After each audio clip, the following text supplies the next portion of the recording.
Setiap orang tidak bisa menjadi orang lain. Misalnya aku ini sendiri ya. Untuk ketemu kalian, aku perlu luka di situ tidak harus berarti bercak, bisa macam-macam, bisa trauma. Tapi begitu sudah menyangkut manusia, tunggu dulu, Adam itu manusia pertama. Bingung, nggak bisa diterapkan. Aku bilang bisa.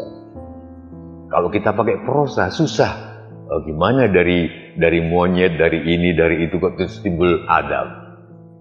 Tapi kalau puisi, salam. Di episode yang ketiga Kali Ciwo ini, aku harus ngawalin kan apa ya? Aku titip salam buat khusus buat Abu Marlo, ya, sesama orang yang berguru antara lain pada Buya Sakur Yasin almarhum dari pesantren Cadang Pinggan di Indramayu. Abu Marlo pernah mengatakan begini,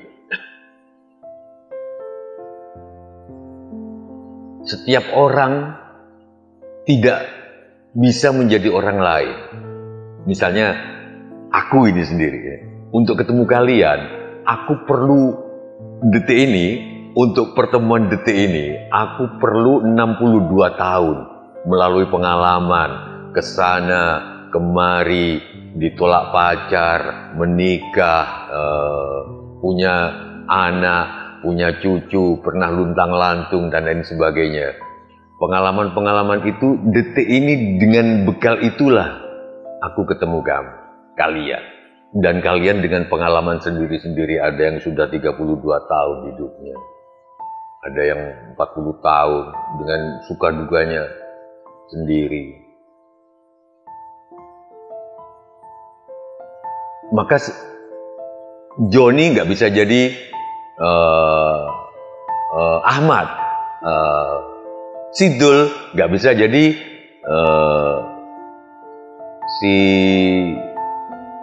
si Nana, misalkan. Karena mereka untuk sampai pada detik ini kita ketemu, punya pengalaman masing-masing. Mungkin pernah dijambak sama orang tuanya, mungkin pernah setiap lebaran berkali-kali ditanya kapan menikah. Aku suka ketika Abu Marlo ngomong begitu. Ada yang pernah ngikutin podcast-podcastnya nggak? Dialog positif kalau nggak salah. Itu dapat penghargaan Muri juga. Oke, selamat Abu Marlo. Di pertemuan kali ini, aku enaknya ngomong apa? Ngomong Abu Marlo berarti ngomong tentang pencerahan mungkin, seperti ceramah-ceramah dia. Tentang spiritualitas, tentang religiositas. Gini aja. Ini hal lain. Ada nggak kalian yang suka puisi? Ada nggak yang kalian suka prosa? Sastra itu dibagi dua besar, prosa dan puisi. Secara sederhananya, jika asbak hanya berarti asbak, maka itu artinya prosa. Bukan karena aku perokok loh ya, ngomong asbak. Oke lah, jangan rokok lah. Ada orang yang sangat gak masuk akal lah, yaitu orang yang ngopi tapi gak ngerokok. Itu sangat gak masuk akal bagi aku. Gimana bisa nyeruput tapi gak ngerokok? Apa enaknya ngopi? Apa enaknya ngopi? Tapi oke lah. Nah, jika kopi masih berarti kopi, yaitu yang cairan yang hitam.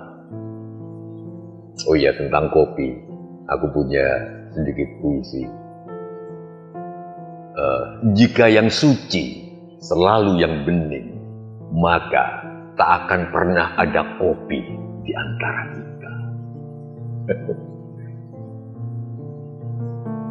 Jika kupu-kupu hanya berarti kupu-kupu, itu namanya prosa. Dengan segala hormat pada penulis prosa, mungkin Terelie atau Ya, siapa lagi ya penulis prosa ya? Andrea Hirata, dengan segala hormat, Di Lestari, dengan segala hormat pada para penulis prosa, Jenar Maisa Ayu. Aku mau mengatakan aku setuju sama sastrawan kita, Soekardi Kalsumbahri, yang mengatakan bahwa prosa itu kalau ditinju, di boxing adalah pseudo boxing.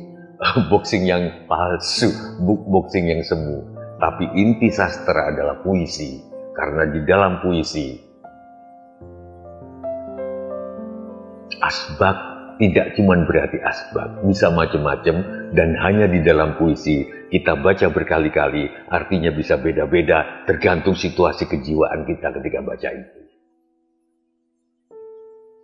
Soekardi Kalsumbahri yang pernah dijuluki sebagai Presiden Penyair Indonesia, penyair asal Riau, dengan segala hormat pada beliau, pernah menulis bait puisi begini, maaf kalau tidak persis. Mari kita pecahkan jam dinding, ambil jarumnya, jadikan luka. Yang tertusuk padamu berdarah padaku.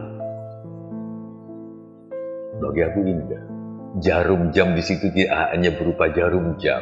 Luka di situ tidak harus berarti bercak, bisa macam-macam. Bisa trauma, bisa kepedihan, bisa kecemburuan, karena misalnya guru-guru sekolah mungkin tidak mendapat jatah makan siang gratis, karena yang dapat jatah cuma muridnya, dan nanti gurunya nonton, bisa saja gitu. Luka, mari pecahkan jam dinding, ambil jarumnya, jadikan luka.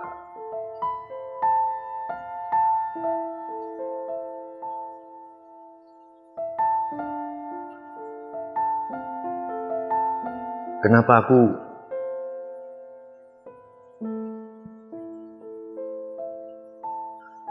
aku menekankan pada puisi di pertemuan di podcast kali ini? Aku nggak tahu apakah YouTuber kayak Miawok itu suka puisi juga, apakah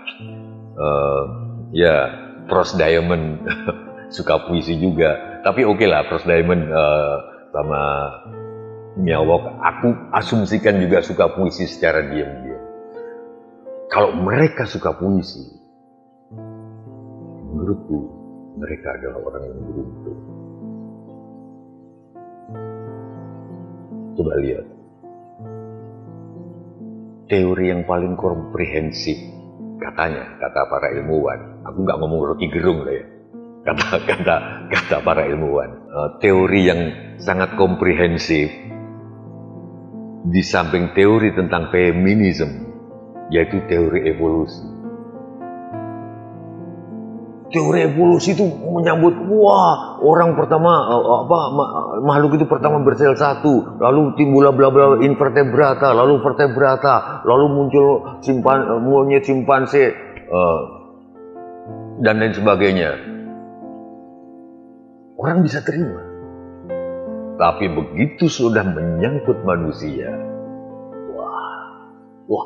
tunggu dulu, Adam itu manusia pertama. Nggak bisa diterapkan. Aku bilang bisa. Kalau kita pakai prosa susah. Gimana dari monyet, dari ini, dari itu kok terus timbul Adam. Tapi kalau puisi yang disebut manusia mungkin adalah perubahan dari monyet, perubahan dari dan lain sebagainya. Simpanse yang DNA-nya cuma beda tipis sama manusia, ya kromosomnya sorry.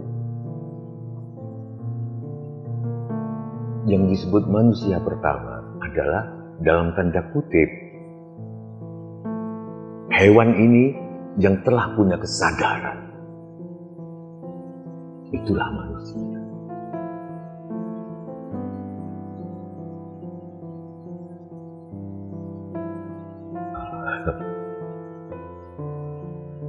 Ya, tapi ngomong lagi, bukannya pecinta prosa itu jelek. Orang yang menyukai prosa bahwa A harus berarti A, ada gunanya juga gitu.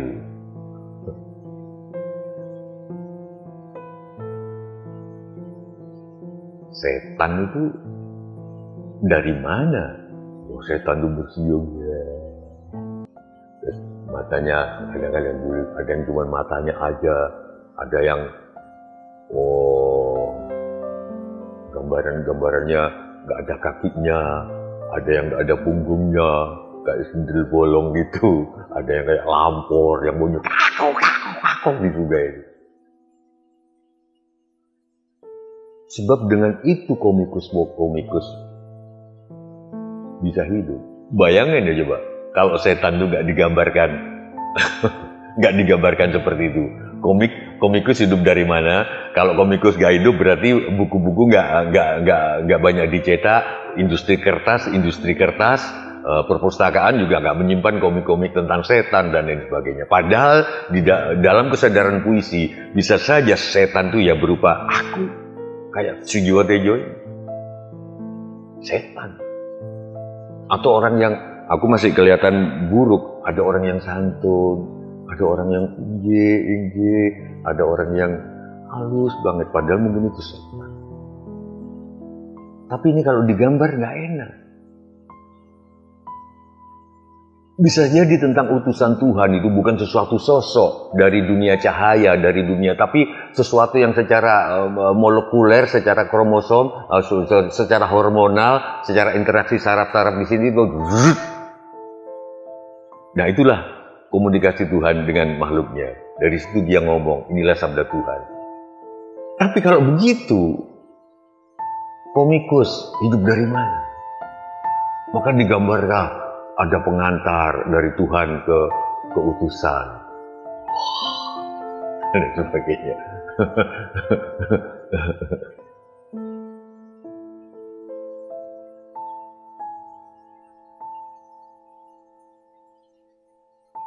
Sekali lagi, ada positif, ada negatif. Mau berkesadaran prosa atau mau berkesadaran puisi. Di dalam kesadaran prosa, maka kita harus percaya bahwa seorang utusan melakukan perjalanan dari tempat A ke B di bumi, lalu dari bumi ke Tuhan. Kesadaran prosa masuk akal kalau kita yakin. Namanya keyakinan kan nggak harus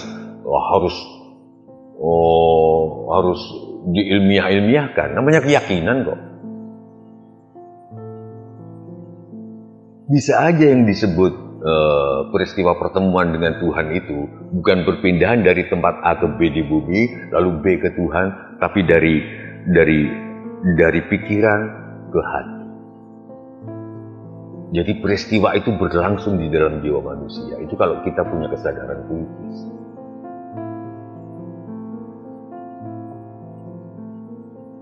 Halo Ivan Lanin, apakah saya benar?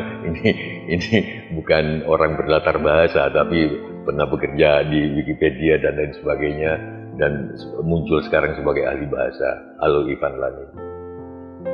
Saya berhutang budi banyak pada kau.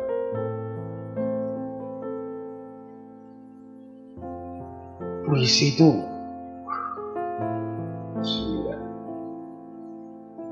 misalkan Joko Pinurbo almarhum. Kalau kau bertanya apa agamaku, jawabku, maka agamaku adalah air yang membasuh pertanyaan. Atau agamaku adalah air yang membersihkan pertanyaan. Di sini air sudah tidak harus berupa air. Membasuh atau membersihkan tidak cuma berarti membersihkan. Atau Sapardi Djoko Damono almarhum. Aku ingin mencintaimu dengan sederhana, dengan isyarat yang tak sempat dikatakan kayu kepada api, yang menjadikannya api. Atau sajanya almarhum Rendra seangkatan sama Sutarji Kausumbali. Rendra Kausutarji dari Riau, Rendra dari Solo yang kemudian menetap di Jogja.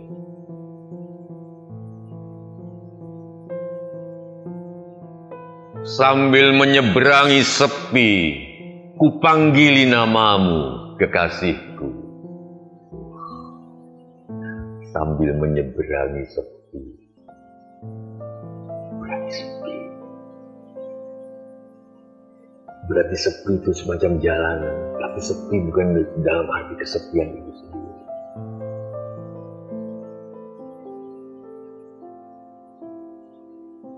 Ini yang kemudian membuat aku melahirkan sebuah lirik.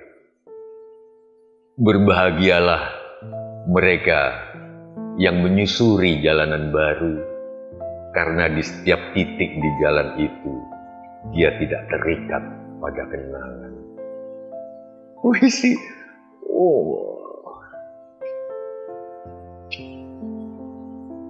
puisi selalu menakjubkan.